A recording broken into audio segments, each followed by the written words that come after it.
There's a quiet moment when you're alone and life's noise fades into the background. Maybe it's late at night, staring at the ceiling, or in the early hours, watching the first light spill slowly over the horizon. That's when it surfaces, softly, yet unmistakably.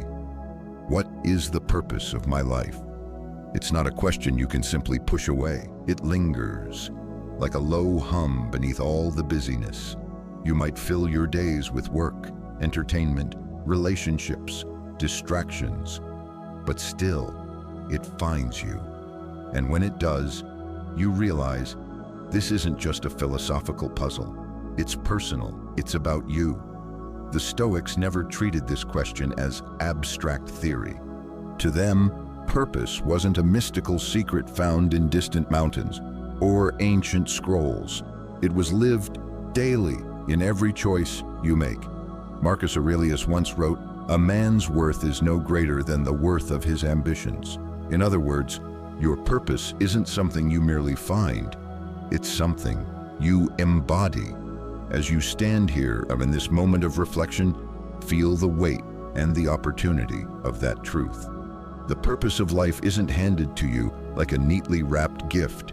It's shaped in the way you respond to each day, the values you uphold when no one is watching, the meaning you choose to create, even in the smallest moments.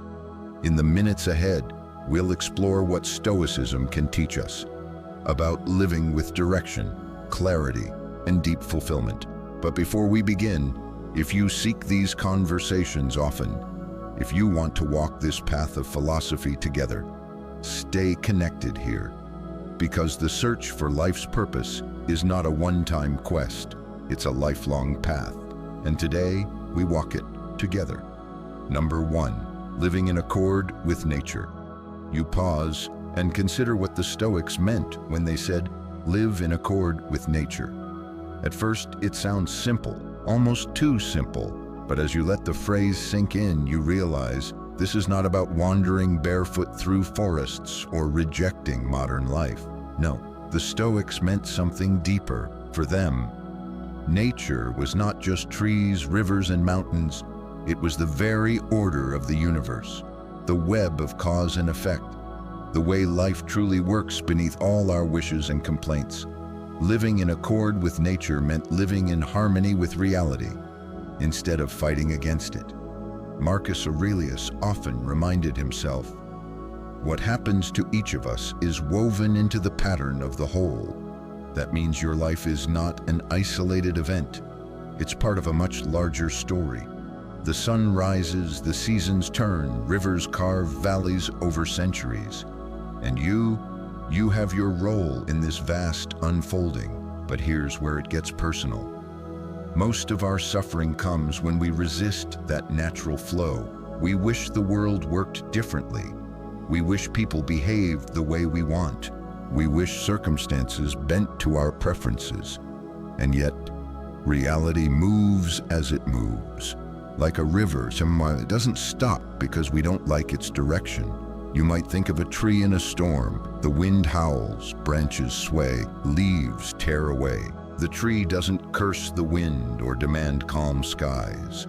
It bends, it adjusts, and in doing so, it survives. That is living in accord with nature. But how do you apply this? It starts with observation, with honesty. You look at the world, not as you wish it to be, but as it is.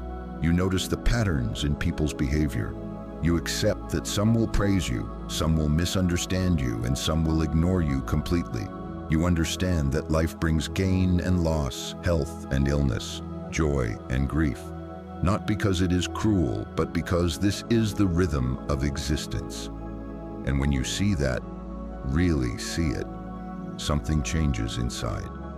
You stop wasting energy on outrage at reality. Instead, you place that energy where it can actually make a difference in your own thoughts, choices, and actions. Living in accord with nature also means understanding your own nature. What are you here to do? Not in the sense of chasing every fleeting desire, but in fulfilling your role as a rational social being. You have a mind, not just to think, but to choose. You have a voice, not just to speak, but to use it with integrity. You have hands, not just to take, but to build, to help, to serve. When you neglect your true nature, you drift into aimlessness. When you align with it, you feel a quiet rightness, even in difficult times. I've felt this myself, moments when I resisted what was happening and grew frustrated, and moments when I simply adjusted, adapted, and moved forward. The difference was like walking into a strong wind versus letting it fill your sails. One drains you, the other carries you. Now, this doesn't mean passive surrender. The Stoics were not telling you to sit back and accept all things without action. No, they believed in engaging fully with life. But they taught that your actions should be guided by reason and virtue, not by the illusion that you can control everything. Ask yourself, where in your life are you pushing against reality right now? Where are you saying, it shouldn't be this way, instead of asking, given that it is this way, what can I do? Sometimes the purpose you seek isn't hidden in some distant horizon. It's here, in the acceptance of what is, and the wise use of what you've been given. Picture the way a river shapes a stone over years. The stone doesn't resist the water. It yields, it turns, it smooths. And in that yielding, it becomes something new. Your life can be like that. Not broken by the current, but shaped by it into something stronger, more defined, more beautiful. To live in accord with nature is to trust that the larger order has its place. Even if you don't yet see the full picture, it's to take your place in the pattern with dignity, integrity, and presence. And so as you move forward on your path, remember this: your purpose is not to fight the tide, but to navigate with it, to meet each moment as it comes, not with resentment, but with readiness. Because when you do, you're no longer a prisoner of what you can't control. You're free to live as nature intended. Number 2, the role of virtue in a purposeful life. You pause and ask yourself, if the purpose of life isn't wealth or status or fleeting pleasure, then what is it? The Stoics were clear. It's virtue, not in the narrow sense of just being good in a moral checklist, but in the deep sense of aligning your whole being, thoughts, actions, and intentions with what is right. Virtue for the Stoics wasn't decoration for the soul. It was the very structure, the foundation. Without it, no matter how successful, admired, or comfortable you become, you remain empty. With it, even in hardship, you can feel whole. Marcus Aurelius reminded himself often, if it's not right, don't do it. If it's not true, don't say it. Simple, direct, but not always easy. Why? Because virtue often asks you to swim against the current of convenience. It asks you to choose honesty when a lie would make life easier, to choose courage when fear whispers you should step back, to choose justice when silence would protect your own comfort. Think of a compass. A compass doesn't care about the weather, the obstacles, the detours. It points north, always. Virtue is that compass. It's the internal guide that helps you navigate life's uncertainty without losing yourself. But here's the beauty. Living with virtue isn't about becoming some flawless ideal. It's about direction, not perfection. It's about knowing that no matter how many times you fall, you keep turning back toward what's right. I've seen this in my own life. Moments when doing the right thing cost me something. Time, money, approval. But in the long run, I never regretted those moments. The times I didn't act with virtue, those are the ones that linger in the mind, whispering in the quiet hours. The Stoics believe there are 4 cardinal virtues that guide all others: wisdom, courage, justice, and temperance. Wisdom, the ability to see clearly, to understand what truly matters, to act with insight rather than impulse. Courage, not just in danger, but in everyday choices. Speaking up when it's uncomfortable, facing truths you'd rather ignore. Justice, treating others with fairness, recognizing that your actions ripple into the lives around you. Temperance, the strength to hold back when excess calls to you, to live in balance rather than in constant indulgence. Ask yourself, if I were to strip away all my achievements, possessions, and titles, would my character still stand? If the answer is yes, you have something unshakable. If the answer is no, then maybe this is the place to begin your work. Virtue is not just about how you treat others, it's also about how you treat yourself. Are you honest with yourself about your flaws? Do you take responsibility for your actions instead of blaming the world? Do you forgive yourself and keep moving forward instead of clinging to past mistakes like a badge of shame? And here's where Stoicism's brilliance shows. They didn't see virtue as a dry, moral duty. They saw it as the only path to real joy. Because when you live with integrity, when your words and actions align with your values, you don't need to fear judgment, exposure, or guilt. You can walk through life with a light step. Imagine a tree with deep roots. The storms come, branches bend, but the roots hold. Virtue is those roots.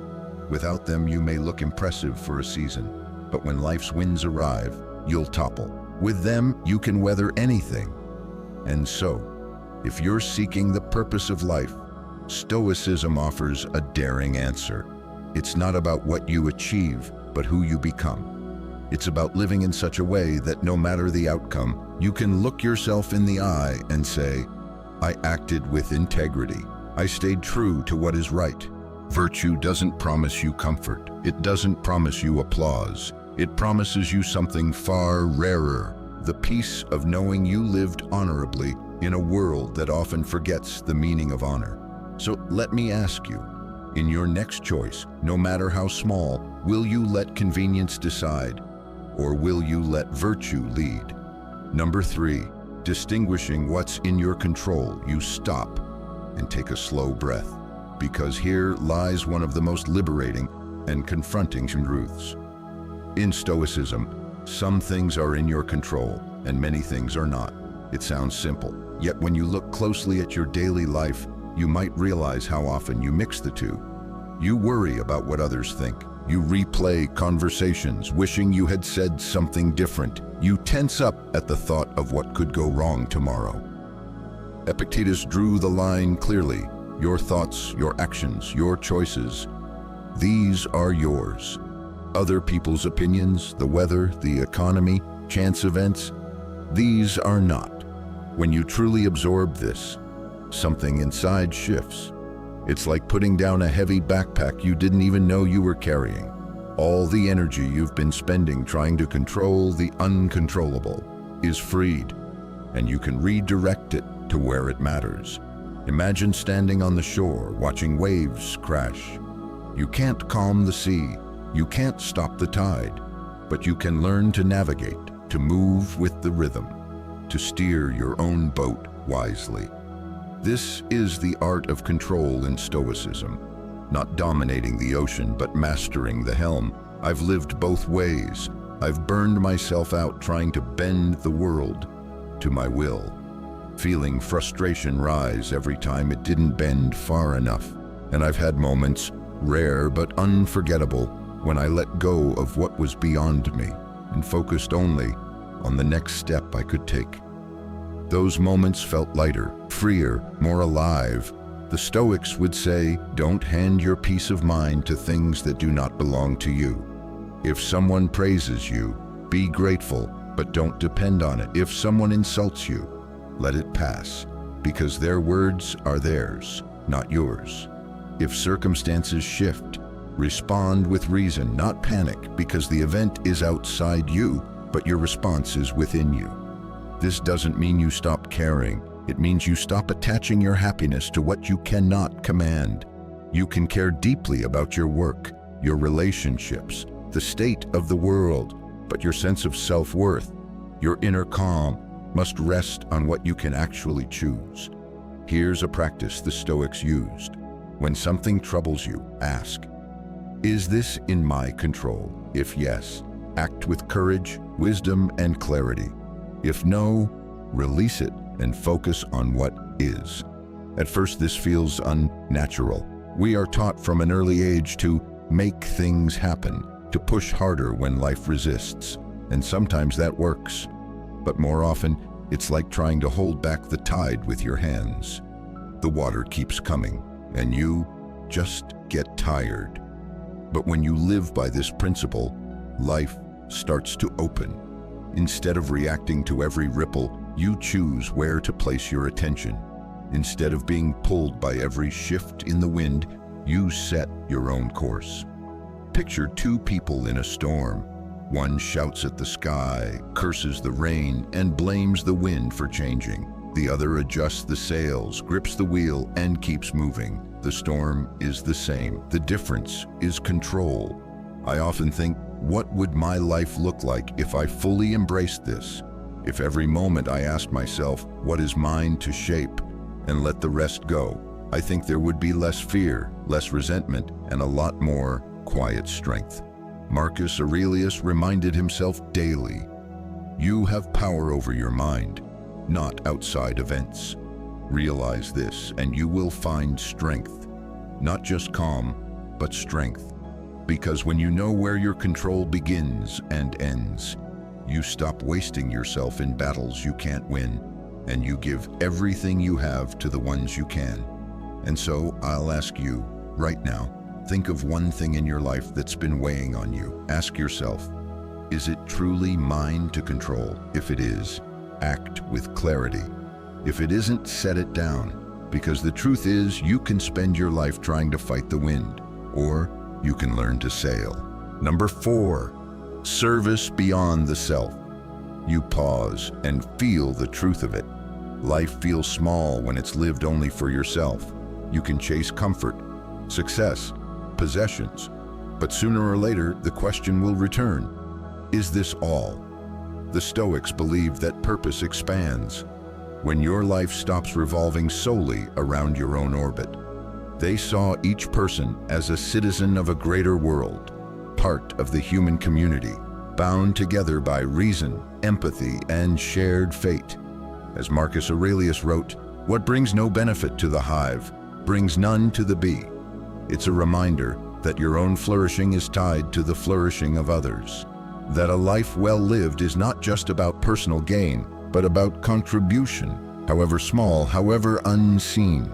But here's the challenge. In our world, service can be mistaken for weakness.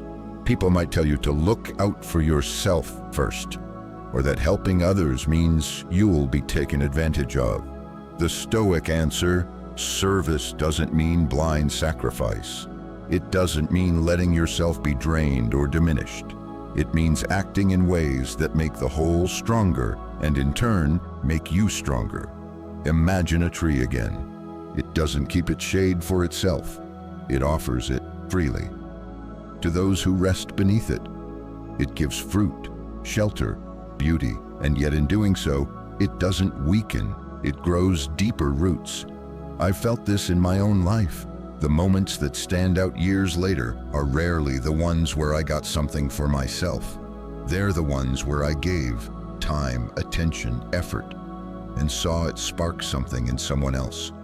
A kind word that lifted a friend, a bit of guidance that helped someone avoid a mistake I once made, a small action that rippled further than I could see. The Stoics taught that humans are designed for cooperation, just as hands are made to work together or feet to walk in unison. When we turn entirely inward, chasing only our own comfort, we go against our nature. And when we do that, we feel the unease, even if we can't name it. Service doesn't have to be grand.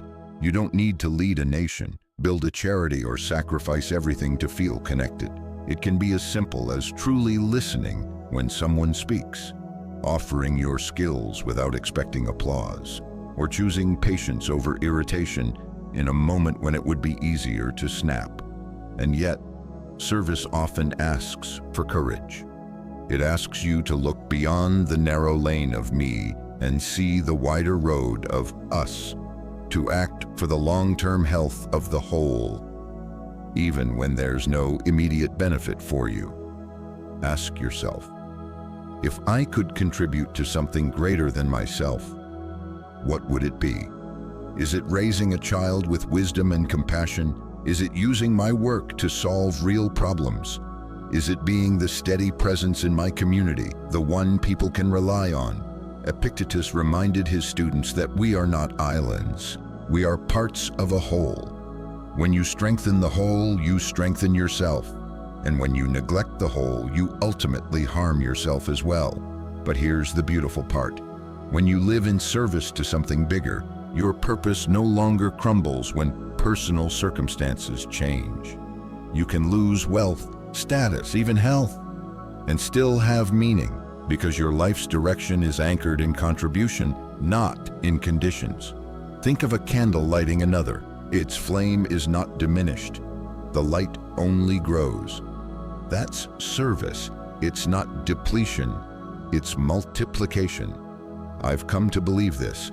A life centered only on personal gain is fragile. It's like building a house on sand. Impressive at first glance, but it shifts with every wave. A life built on service, that's a foundation of stone. So I'll leave you with a question. When you look back years from now, will you be proud of what you kept for yourself or of what you gave away? Number 5, embracing life's impermanence. You take a breath and feel the passing of time. The seconds, the days, the years, they move forward, whether you notice them or not. And this, one of the most profound truths the Stoics invite us to face. Nothing lasts forever. At first, that can sound heavy, even unsettling. We want to hold on, to keep things just as they are. We want our loved ones to stay close, our health to remain strong, our moments of happiness to stretch endlessly.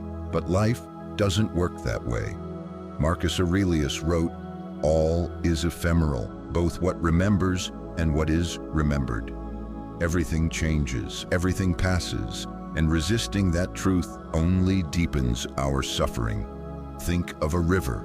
The water that touches your feet this moment is already gone the next. The same current never returns, yet the river still flows. So it is with our lives. Every moment is unique, unrepeatable, a single bead in the chain of your existence. The Stoics didn't dwell on impermanence to be morbid. They embraced it because it wakes you up. It pulls you out of the illusion that tomorrow is guaranteed and reminds you to live now. I've felt this lesson most sharply in moments of loss. A place I loved, no longer there. A friendship that faded. A chapter of life closing before I was ready. At first I resisted, clinging to what had been, but eventually I saw holding on too tightly only stopped me from stepping fully into what was next. Impermanence teaches gratitude. When you truly understand that nothing is forever, the small moments become precious. A conversation, a shared meal, a walk at sunset, they stop being ordinary and become pieces of treasure. It also teaches resilience, because if you know that good times will change, you also know that hard times will too. No winter lasts forever. No storm stands still. The Stoics practiced a kind of mental rehearsal called premeditatio malorum, imagining the loss of things they cherished, not to make themselves, but to prepare their hearts, to remember that everything they had was on loan from life. When you think this way, you don't take people for granted. You don't waste hours in petty conflict. You hold what you have with open hands, not clenched fists. Ask yourself, if today was the last day I could speak to someone I care about, would I say what needs to be said? If this chapter of my life ended tomorrow, would I have lived it fully?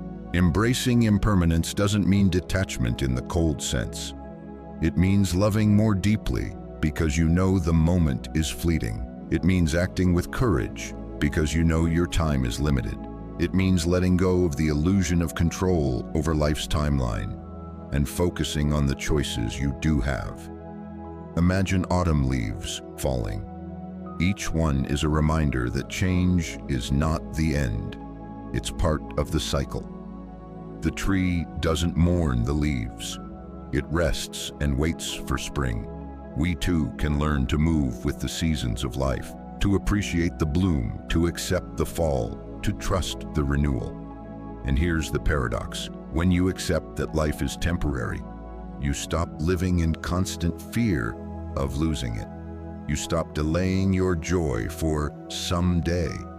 You stop postponing meaning until you think the timing is right. In my own life, I've noticed the more I resist change, the heavier life feels. The more I accept it, the lighter I become.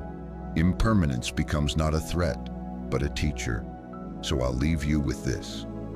Everything you hold for a while. Everything you are for a while.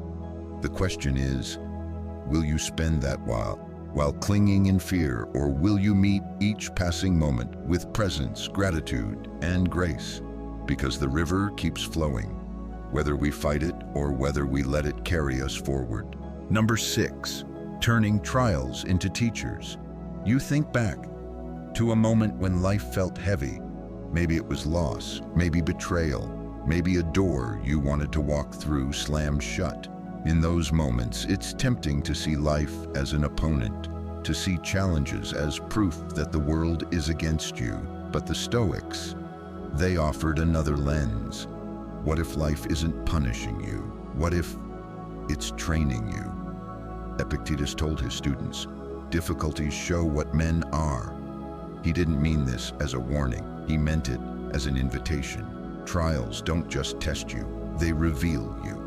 And if you meet them with the right mind, they can shape you into something stronger, wiser, more grounded. Think of a blacksmith's forge.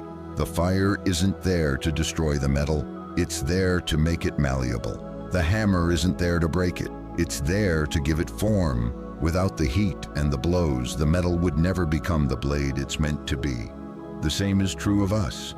Comfort rarely transforms us, ease rarely sharpens us. But struggle can carve away what's weak and bring forth what's resilient. I've lived through seasons where I wanted nothing but relief. I thought, if only this ends, then I can live again. But looking back, those seasons were the ones that gave me my depth. They stripped me of illusions, taught me what I could endure, and forced me to find strength I didn't know I had. The Stoics practiced a mindset shift. Instead of asking, why me? They asked, what is this here to teach me? It's not easy. It requires you to step out of the victim seat and into the role of a student. It requires you to see pain, not as something to be avoided at all costs, but as a potential teacher in disguise.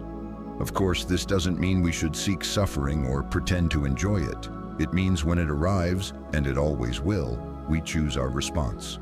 We decide whether it leaves us bitter or better. Imagine a tree on a windswept hill. The constant gusts don't break it. They force it to grow deeper roots. Without the wind, the roots would stay shallow. And one day, the tree would fall. The wind is the very thing that allows it to stand. Ask yourself, what challenge in your life right now could be your wind? What situation, though uncomfortable, could be strengthening a part of you that you'll need in the years ahead? Marcus Aurelius wrote, "The impediment to action advances action. What stands in the way becomes the way." It's a radical thought, that your obstacles might actually be your path, that what blocks you might also guide you. And here's where this becomes powerful. When you start viewing trials as teachers, you stop waiting for life to get better before you can live with purpose. You realize this is it. This is the training ground. This is where the virtues you admire, patience, courage, discipline, wisdom, are forged. In my own life, I've seen that challenges often prepare me for things I couldn't yet see. A setback in one path opened my eyes to a better one. A failure in public taught me humility and resilience that success never could. Pain, as much as I resisted it, often gave me the tools I needed for the next chapter. And maybe that's the hidden gift. Because one day when you meet someone walking through the same fire you once knew, you'll have more than sympathy, you'll have understanding. You'll be able to say not just, "I'm sorry you're going through this," but Sam, I've been there, here's what I learned. So let me ask you, will you let your trials make you smaller, or will you let them expand you? Will you shrink under their weight, or will you use them to rise? Because life will bring the fire either way. Only you can decide whether it burns you down or shapes you into something unbreakable. Number 7, the art of enough. You pause and let the word echo in your mind. Enough. It's a word that feels almost foreign in a world that tells you more is always better. More success, more possessions, more recognition, more everything. But the Stoics, they saw things differently. They believed one of life's great freedoms comes when you know deeply what is truly enough for you. Seneca reminded himself, "It is not the man who has too little, but the man who craves more that is poor." And when you sit with that thought, you begin to see the trap. If your sense of fulfillment depends on constantly adding, you will never arrive. Because more has no finish line. It just keeps moving one step ahead of you, no matter how fast you chase it. The art of enough is not about rejecting ambition. It's about directing it, knowing when to strive and when to rest in what you already have. It's about noticing the quiet richness that's here now, instead of postponing contentment for some distant milestone. Think of a cup of water. If it's full, pouring in more doesn't make it better. It only causes overflow, waste, even loss. The same happens when we overload our lives in the hope that quantity will create meaning. Sometimes it just spills out the joy we already had. I've seen this in myself. Times when I reached a goal I thought would change everything. But instead, I barely paused before setting the next one. No celebration, no gratitude, just an endless loop of what's next. And in that loop, I missed the moments worth holding.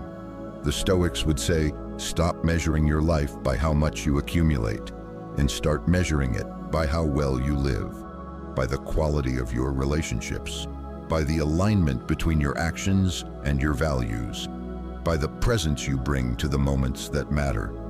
This doesn't mean settling for less than you're capable of. It means being able to say, this is good, this is enough for now, and meaning it. Ask yourself, if I lost everything I'm chasing right now, would I still have things to be grateful for? Would I still be able to find peace in the simplest of moments? A conversation, a sunrise, a meal with someone I love? Because here's the truth. The person who learns the art of enough is never truly poor, even in modest circumstances. And the person who cannot learn it is never truly rich, no matter how much they own. Imagine a field of wildflowers. It's beautiful, not because it stretches for miles, but because you can stand in one small patch and see endless beauty. That's what enough feels like. You don't have to own the whole field to feel abundance. And there's another gift in this practice. It frees you from comparison. When you know what's enough for you, you stop measuring your life against someone else's highlight reel. You stop feeling behind. You stop chasing shadows. The Stoics understood that endless craving is a form of slavery. When you live always wanting more, your peace is hostage to things outside your control. But when you can say, I have enough, your peace comes home to you. I've come to realize the art of enough is not just about material things. It's also about time, attention, energy. We can fill our schedules until there's no space left to breathe, and then wonder why life feels thin even when it's packed. So here's a challenge. Today, instead of adding more, try subtracting. Clear a small space in your day to be still. Resist the urge to fill every silence. Notice how that space feels, because in that quiet, you might find something you've been missing. Not more, not less, just enough. Number 8, Daily practice as life's compass. You reflect and realize something important. Purpose is not found in one grand revelation. It's built in the rhythm of daily living, one day at a time, one choice at a time. The Stoics understood this better than anyone. They didn't wait for a perfect moment to start living with intention. They built practices into each day that kept them aligned. Marcus Aurelius wrote in his Meditations not as a book for the world, but as a personal journal, a daily reminder to himself of how he wanted to live. Because here's the truth, without daily practice, your purpose drifts. Like a ship without a compass, you might still be moving, but not toward anywhere that matters. Daily practice is your compass.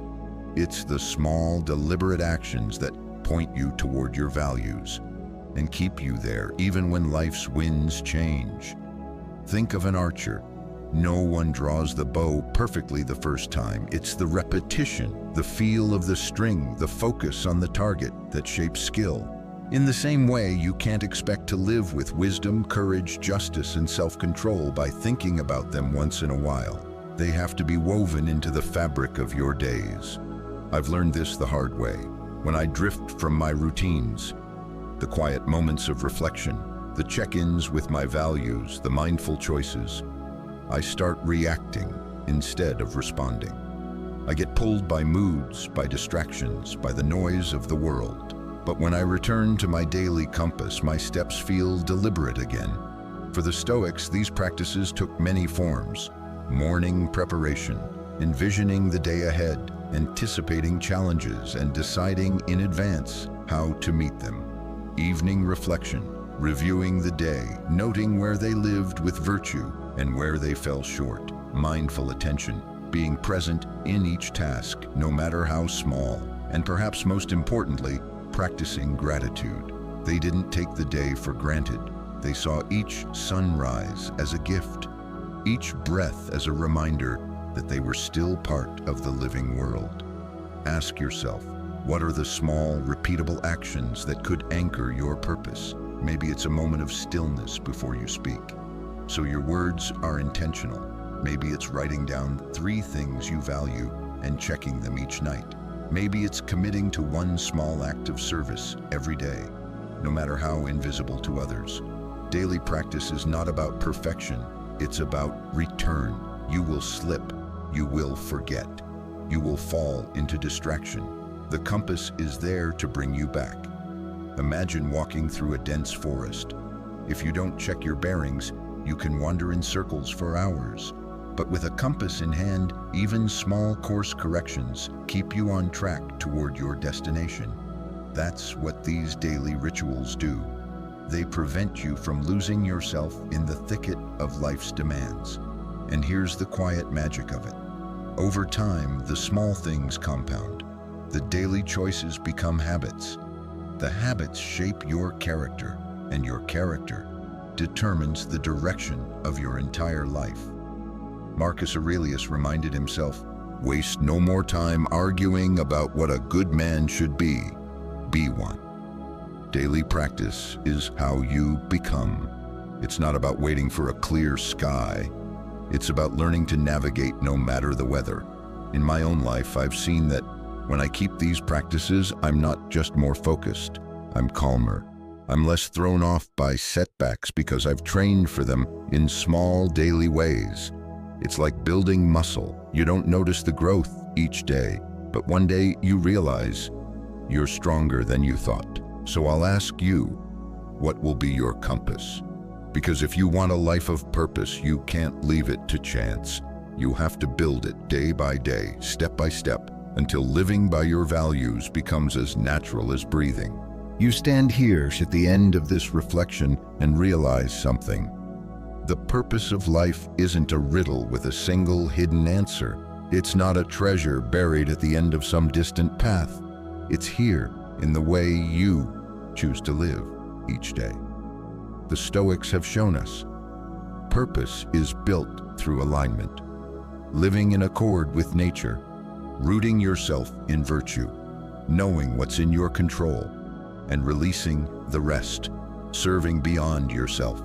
embracing impermanence, turning trials into teachers, finding the art of enough, and keeping a daily compass to guide you. And when you weave these threads together, you create something rare, a life that feels whole no matter what the world brings. I've found that clarity doesn't always come with fireworks. Sometimes it's a quiet knowing, a steady voice inside that says, "This is the way." You won't live it perfectly. You'll falter, you'll forget, but each day is a chance to return. Imagine standing at the edge of the sea at dawn. The waves roll in one after another, endless.